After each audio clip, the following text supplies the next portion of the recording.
afternoon, ladies and gentlemen. It is very nice to meet you after a very long time in our channel. So today I'm going to focus in physical sciences. This is the first video that I'm going to shoot regarding physical sciences. So the first video is going to focus in vertical projectile motion. So the very first topic that we have done in grade 12 regarding physical sciences, it is momentum. So because of momentum is very simple, I'm not going to do that topic with you guys. I'm only going to focus in vertical projectile motion and other difficult topics as we move on. So without wasting time, let me get into details regarding this topic of vertical projectile motion.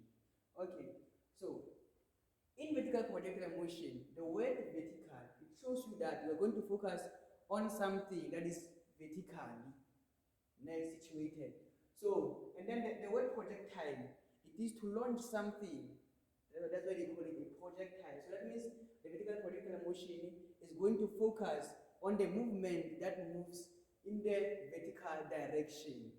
So, as you can see now, we have the equations that we have to use, and then we have to know those equations and how to apply them in each and every question regarding this topic of vertical projectile motion. So our equations are four. We call them the equations of motion.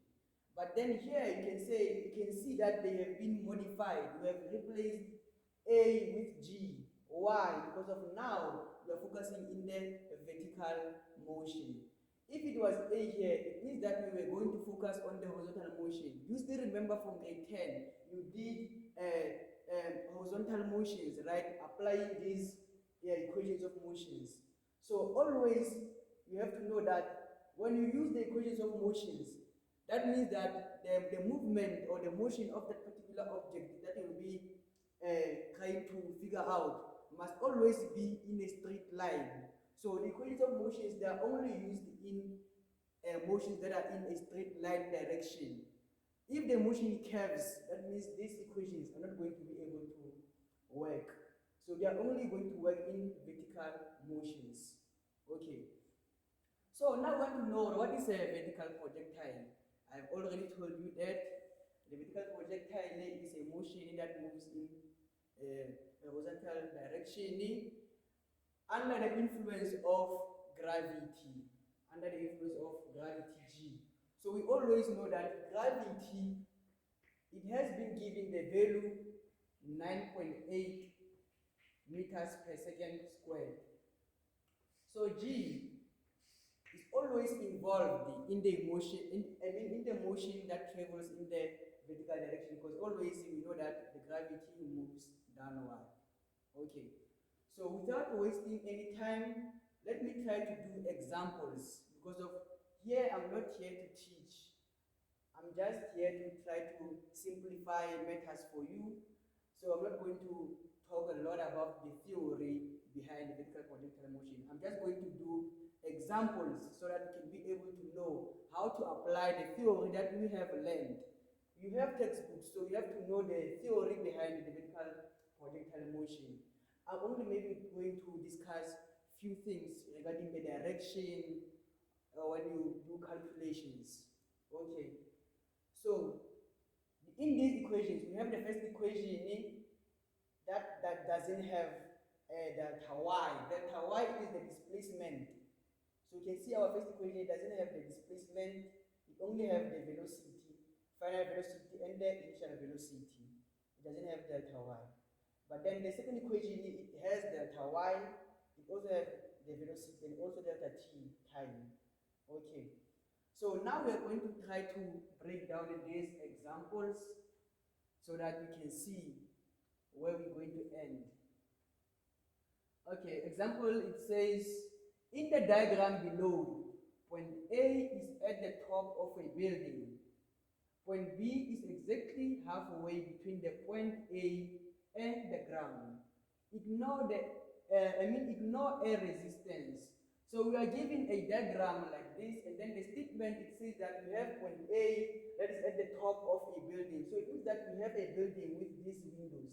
So it means that point A is at the top of the building, and then point B is between the ground So that means the distance from point A until to point B, it is the same as the distance from point B to the ground. Why? Because of B is in the middle. It is in the middle of point A and the ground. So that means this height and this height are equal. Okay. So now we have to see what our question says. 3.1, it says, define the term free fall. So we want to know what is free fall. So free fall, it is the motion of an object whereby the only force acting in that particular motion is gravity. So it means that in free fall, we have the force of gravity acting on that motion. So it means that gravity is the only force that is going to influence or to be involved in the motion of an object. So let me try to define it here. It is the motion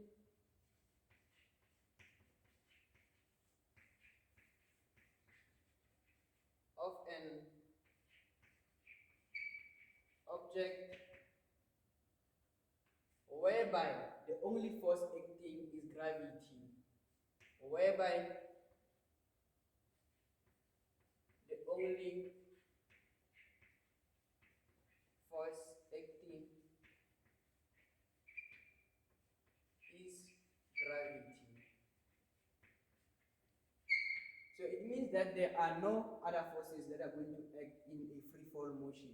The only force that is going to be involved is gravity. So now we are moving forward. It says from point A, okay, I'm sorry for that. A ball of mass 0.4 kg is dropped from point A. It passes point B after 1 second. So we have a ball of mass 0.5 kilograms that is being dropped from point A, and then after that it passes point B after 1 second. So it means that we have a ball here in our point A. So a ball in point A, it is going to be dropped downward. So when it is dropped, after 1 second, it starts passing our point B. So it means that the time from here until here is 1 second. So the time from here until here it is 1 second. So our ball is dropped from point A and then it passes point B after this 1 second. Okay, I think you are fine. And then 3.2 it says, calculate the height of point A above the ground. Calculate the height of point A above the ground. So it means that we have to calculate the height of the building. It means that we have to calculate the height, the whole height of the building. Because of point A, it is at the top of the building. So it means that we have to calculate this whole height, the height of point A above our ground. We want to know what is our height actually from here to here. So in our information, it is important to note important points. They said the ball was dropped. So if the ball is dropped, it means that it has initial velocity of 0.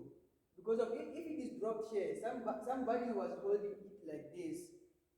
So if somebody is holding it like this, that means the velocity here it is still 0. The ball it is still standing, or it is still imparted to his or her hand at 0 velocity. When he drops it, it starts to move. So it means that our initial velocity here is going to be 0. Okay, so calculate the height of the point B above the ground. So our data, our initial velocity of our ball here is 0 because of it has been dropped. And then we'll be given time or delta t, which is 1 second. Why 1 second? This 1 second is not for the whole of our motion. It is only from point A until point B. So why do I note this 1 1 second. Because of somehow, I'm going to use it when I do this calculation. Okay. So remember when I started, I said the height from here to here is equal to the height from here to here because of when B is in the middle of A and the ground. So it means that I can be able to find this height AB. It means that I can find height AB. Once I have gotten the value of height AB, therefore this height AB is going to be the same as height B and the ground. So it means that this height I'm going to multiply it by 2. This plus this is going to give us this whole height. Okay? So let me try to calculate first the height of AB. So it is important to select the correct equation from our equations of motions. It is very important. So now we're going to know which equation here is appropriate for our question. The first equation, we see that we must have the final velocity in this portion. We don't have the final velocity, we only have initial velocity. VF, we don't have it. We don't have VF. And then also delta y, which is the height or the displacement. We don't have it because we are trying to calculate this delta y. So in our equation, we see that, okay, this one is not going to be able to be applicable because of we don't have final velocity. Even this one also, we don't have final velocity. But then when we check this equation, equation number 3, we see that in this equation, we have initial velocity, we have delta t, which is time, we have g, always 9.8. So it also have a time. So it means that we can use this equation to find delta y, which is our height. So I'm going to use this equation to find height AB. 3.2. So our equation, it says delta y is equals to initial velocity multiplied by time plus half g delta t squared. This is our equation. After that, it is important for you to choose the direction. So now we're going to choose downward as a positive and then upward as negative.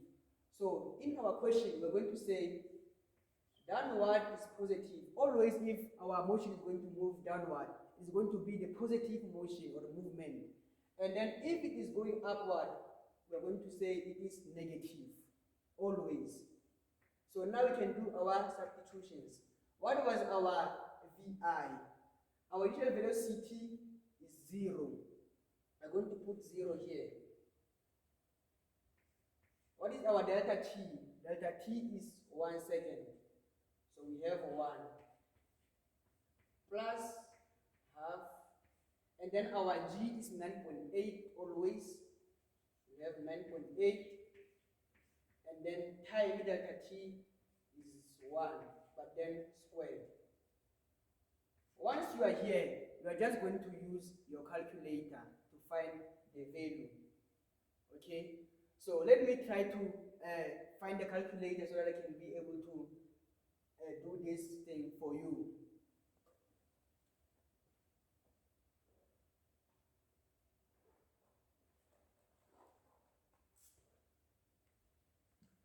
Okay, so now I found my calculator. I'm going to substitute. Obviously, here is going to be 0. 0 times 1 is 0. So I'm going to focus in this side. I'm going to say 1 over 2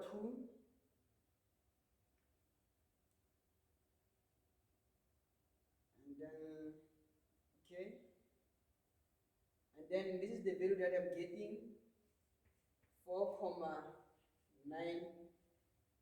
meters. So because of it is height, it is going to be in meters. So it means that our height is in meters. And then we can see that now we are getting a positive value. Why? Because of our motion was going downward. That's why we were getting a positive value. So it means that the height from A to B is 4.9 meters. It is the height from here to here. But the question wanted us to find the height A until to the ground, right? So now, in order for us to get this whole height, we're just going to say that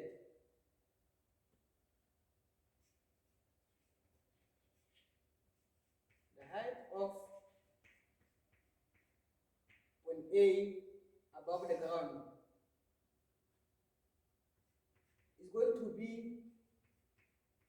4.9 meters plus 4.9 meters. Or you can just say 4.9 times 2. And then it's going to be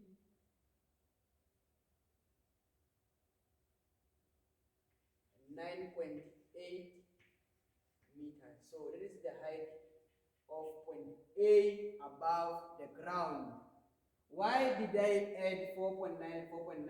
Because of, I said from here to here is 4.9. We have calculated in the first step. Since while B is in the middle of our building, it means that even here it's going to be 4.9 meters. So this 4.9 plus this 4.9 is going to give us the whole height of our building above the ground. Okay. So now moving forward, I'm going to do another question. This question says, when the ball strikes the ground, it is in contact with the ground for 0.2 seconds and then bounces vertically upward, reaching a maximum height at point B. So when our ball strikes the ground, because of it was dropped, right, it's going to strike the ground obviously.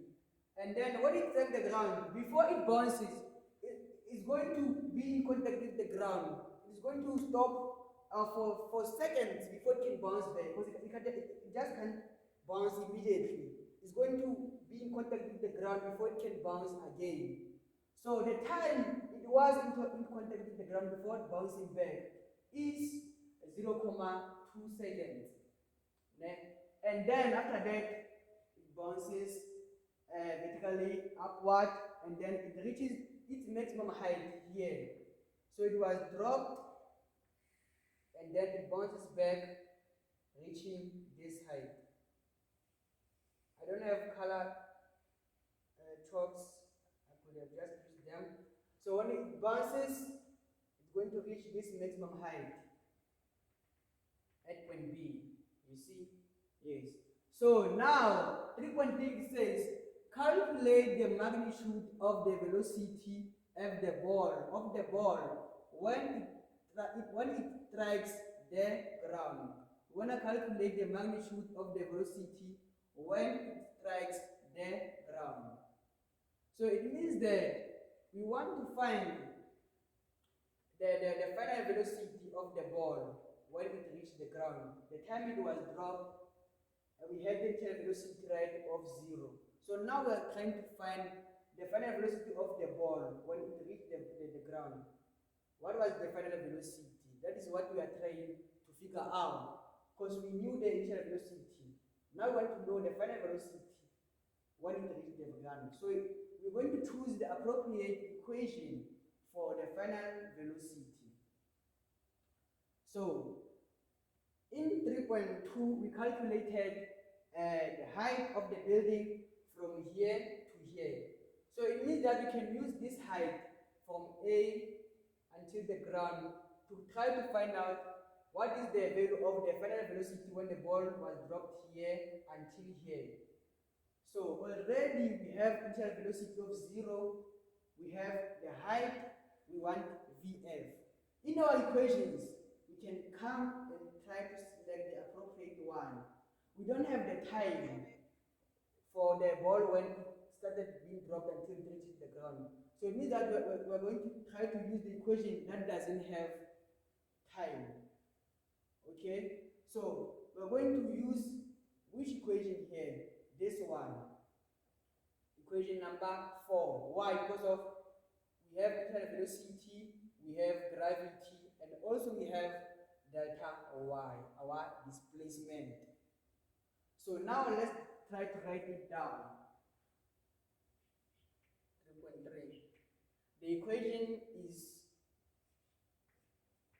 Vf squared is equals to Vi squared plus 2G, and then we have delta Y. Again, we're going to choose the direction here. Downward, positive, upward, negative. Okay. What is the final velocity? We don't know. We're looking for the final velocity when the ball reaches the ground. Trying to find what is Vf. Our Vi is 0 plus 2, 9.8. And then delta Y, which is our height, we have calculated it, is 9.8 meters.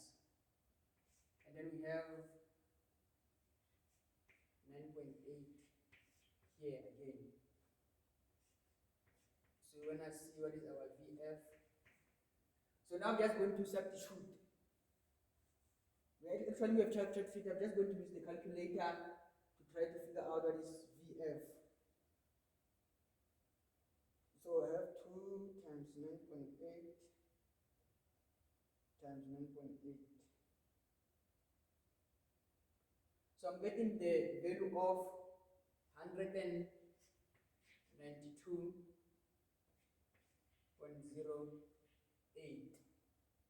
So now we want to find the value of Vf, not Vf squared. We're just going to introduce the square root to eliminate these two. This part is just mathematics. So therefore, our final velocity is going to be the square root of answer, which is 13.86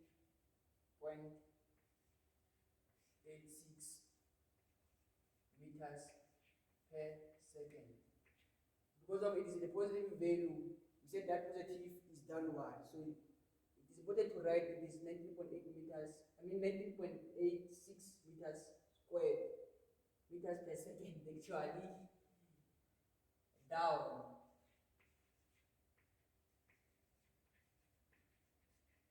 Yeah, so we have 13.86 meters per second downward. So this is the final velocity when the ball reached the ground. That means when it hit the ground, it had this final velocity. You can see it is quite a large velocity, starting from initial velocity of 0. But then when it gets here, it is 13.8 seconds. Even with this chop, if I drop it from here, it started 0, but when it goes down, the speed increases. When it reaches the flow, obviously, the velocity will be very, very large. Okay, so I'm done with this one. I'm going to another question, which is 3.4. 3.4 says, 3.4 says, calculate magnitude of the average net force exerted on the ball while in contact with the ground for 6 marks.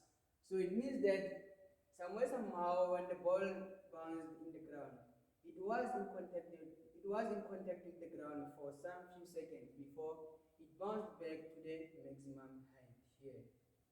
So in our question, we were given the time at which the ball was still in contact with the ground, and then we also notice that it reached the maximum height. So if it reached the maximum height, it means that the velocity here was 0. So before we can be able to calculate the F net, we must be able to know that when we look at the questions like this, that talks about the net force in vertical projectile motion, even in momentum. We are simply talking about an impulse. I hope you remember the topic of impulse when we were doing momentum, which says that the F net delta P is equals to the change in momentum. This one, this formula. And then the change in momentum is the final momentum minus initial momentum. So once you know this equation, you'll be able to apply it in each and every problem involving the net forces in vertical projectile motion and also in momentum type questions. Okay, so before we can be able to use this formula, we must know the final velocity of the ball while it was in contact with the ground, and then also its initial velocity, because it had two velocities at the time it was in contact with the ground. So we must be able to distinguish between the VF and then the VI. So, but we know that after it bounced from the ground, it reached the maximum height. So it had the final velocity of 0. But then now we must focus only on the velocity that the ball had while it was in the ground here. So that means we must find the initial velocity first. Once we know this this initial velocity here, then we'll be able to know what was the final velocity. Things are going to change, but then I'll show you guys what's going to happen. So I'm going to use this formula. VF squared is equals to V initial squared plus 2G delta Y. And then again, downward positive, upward negative. Okay, so now we are fine. So we are looking for VI while the ball was in contact with the ground. VF is 0Y because of while the ball was at the maximum height, obviously it stopped. The velocity there was 0, final velocity. And then we're looking for our VI plus 2 into 9.8. And then what is the height from here to here? The maximum height is 4.9. We talked about it in the first question. But then because of now the ball was opposite the move, was going upward. I said that upward is negative. So it means that we are going to include the negative side here, which is negative 4.9. Okay. Now I'm going to use my calculator to try to see what is the answer.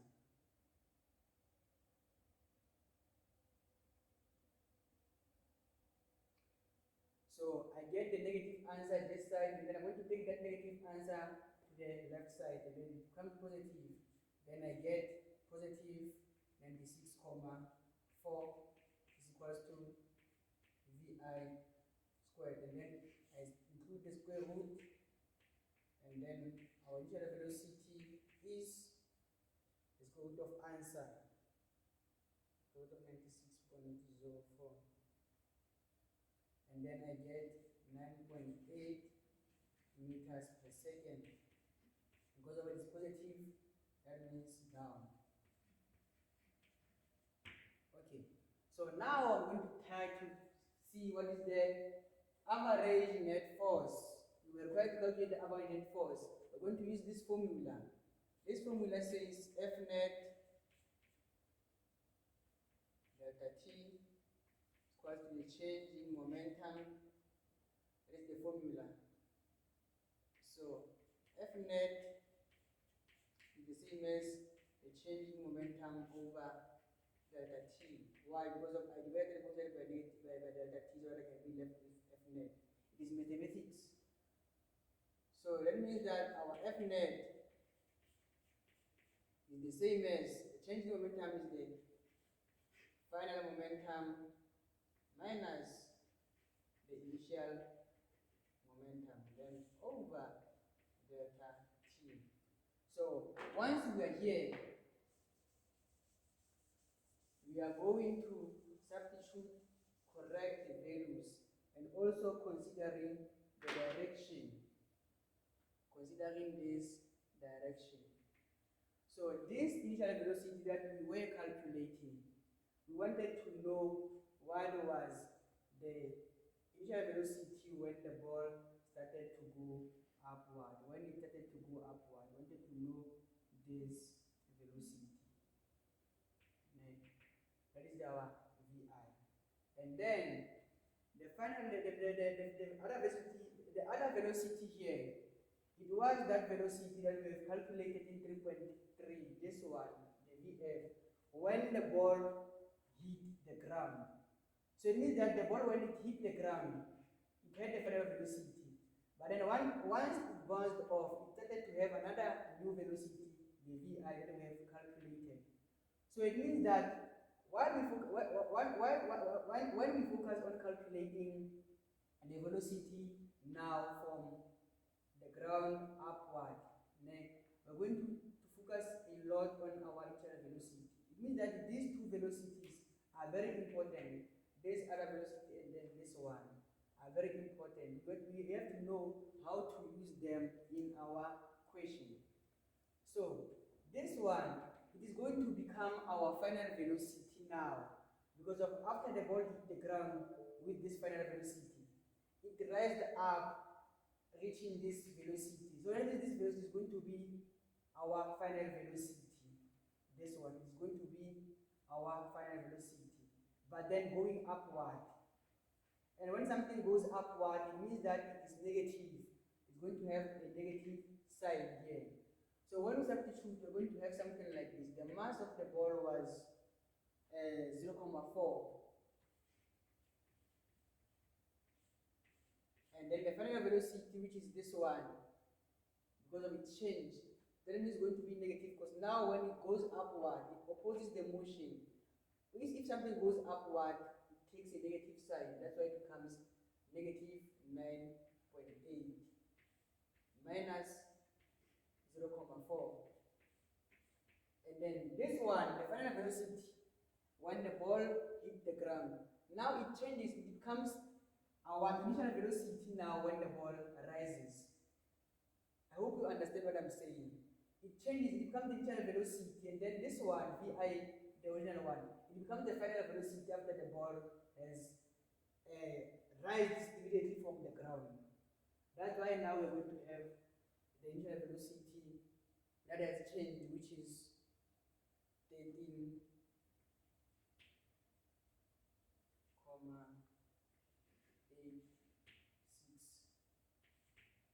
And then all of them, the ball was inputted into the ground for 0.2 seconds. Now I'm going to use the calculator to see if I get the correct answer.